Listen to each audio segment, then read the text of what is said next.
Hey everyone, welcome back. This is my review of Sword Art Online 2, Episode 19. Only 5 episodes left, guys. We're almost done with this season. And, man. Wow. Okay.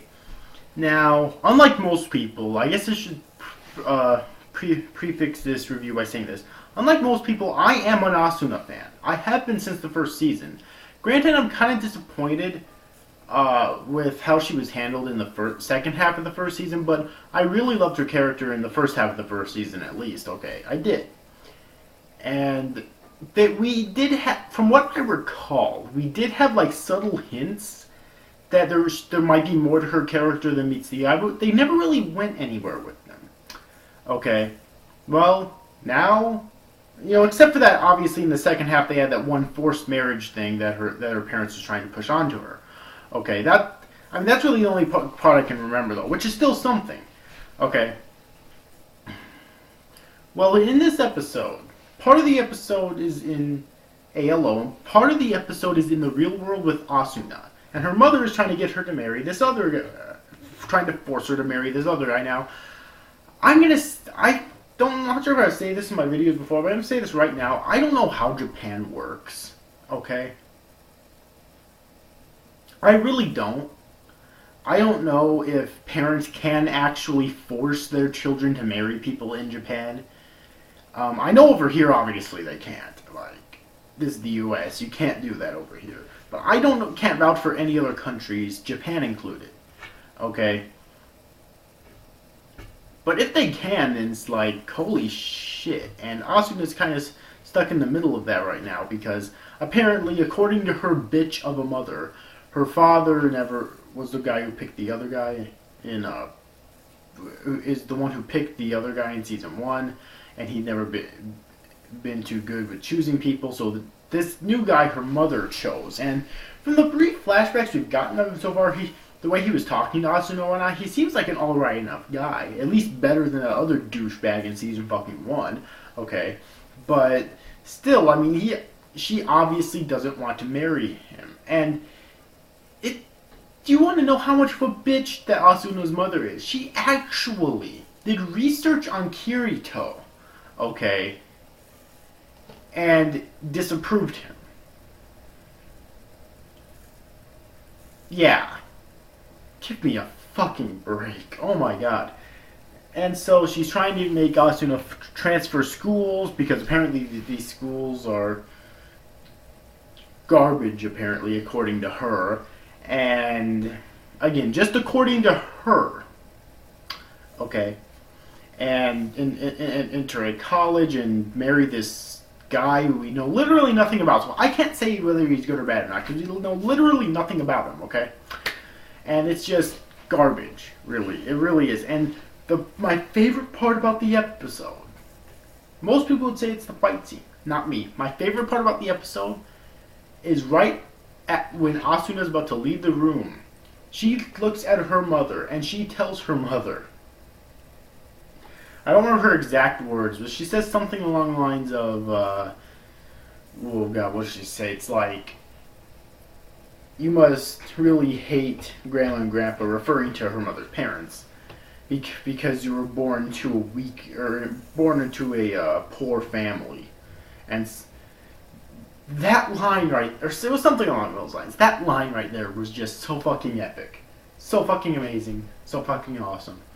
Because it's probably the case, okay? And so now she's trying to make her daughter marry someone who's rich, which, yes, by the way, this guy is rich, apparently.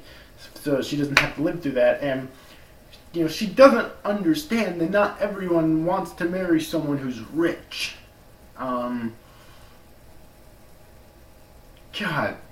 how difficult is this for people to fucking understand? You know what, no, that's not a topic for this video, but, dear God, her mother is such a fucking bitch. Now, I'm not sure if they're going to go in the direction of making her mother sympathetic and have her change her mind later on, or if they're going to go in the direction of her mother's resolute about her beliefs on what her daughter should do, which makes her daughter abandon basically her family.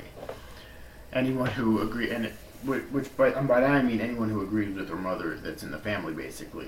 I'm not sure which direction they're planning on going with this, but either way, that was the first half of the episode. Then, also, I just have to say one more thing about that. That fucking scene where they were eating dinner together. Oh my god, I don't think I've seen a tenser dinner scene in an anime, period.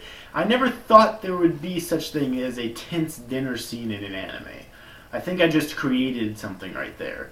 But yeah, really fucking tense. And we also get a little bit insight on Asuna's self-loathing in this episode as well, because she honestly believes that she is a really weak person in the real world. She's only able to be strong in the game. But she honestly believes that she's really weak in the real world, despite the fact of having a flashback where Kirito tells her that she's a lot stronger than him. She still believes that she is so fucking weak in the real world, which is why she can't stand up to her mother and whatnot.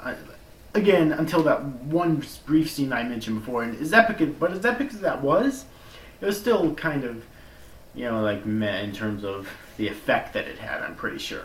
But anyways, though, then there of course is the second half, which is in ALO, and they go to meet.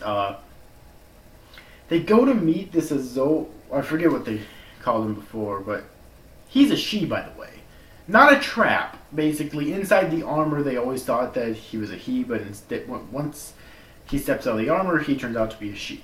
Okay, yes. So she's not a trap or anything. Okay. In fact, she looks exactly like Asuna, pretty much, except their hair color, and I think Asuna's a little bit taller too. And apparently Kirito already fought this guy and lost, or this girl, and lost to her, okay? And Asuna fights, and of course loses as well. I mean, if Kirito loses, then Asuna's gonna fucking lose. But she was actually so impressed with Asuna that she actually floated her up into like the clouds and whatnot, and asked for her help. Now, what could she possibly want Asuna's help for?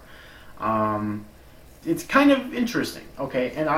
And I'm interested to see exactly what's going on with that. So, overall, I really love this episode as well. And I don't know if I mentioned this before, but the fight scenes in this series, they are almost on Fate level fight scenes.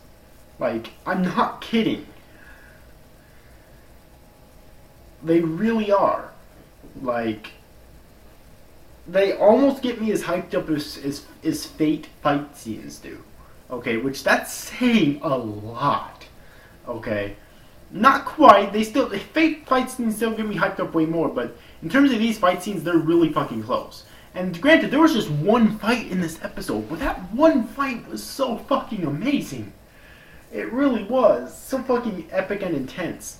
And of course, Asuna lost, but still, she did pretty good, I think, okay.